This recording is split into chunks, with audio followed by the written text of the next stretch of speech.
Magandang araw mga boss. Para sa video natin ngayong araw is Raider 150 Fi, no. So dinala ni boss yung motor dito sa shop. Ipapacheck niya kasi ang problema niya, nakita niya daw dun sa silipan ng langis.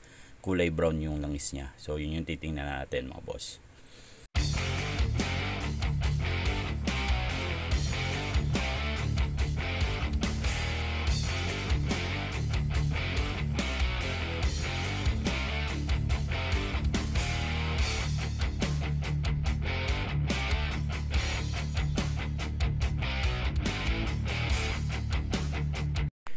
So pag drain ni Boss Ryan ng langis, no, yan nga yung lumabas dun sa motor niya. So naghalo na yung coolant saka yung langis. So ibig sabihin nasira yung oil seal dun sa water pump ng motor ni Boss. So yun yung papalitan natin mga boss.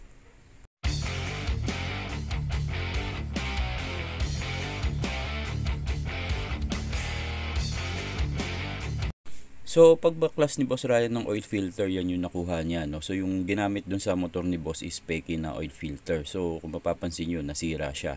So yung mga kapiraso ng papel na natanggal diyan, pumasok na sa loob ng makina yon. So delikado yun mga boss kasi pwede siyang magbara. Kaya hangga't maaari, original na oil filter lang gamitin ninyo.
So yan yung oil seal dun sa water pump ng motor ni Boss, no. Kung mapapansin nyo, magang-magana siya. So kaya humalo na yung coolant dun sa langis.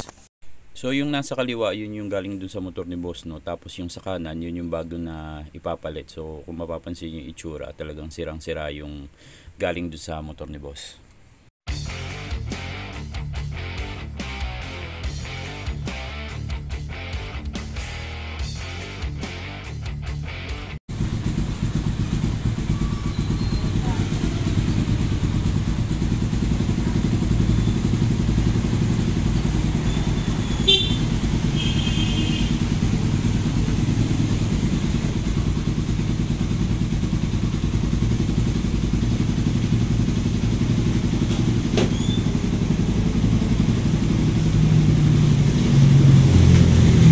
So after na magpalit ng oil seal at yung propeller dun sa water pump ng motor ni Boss, okay na yung motor niya, no.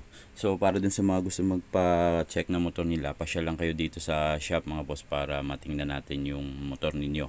Mas okay din kung magcha-chat muna kayo para ma-schedule natin mga boss. Salamat.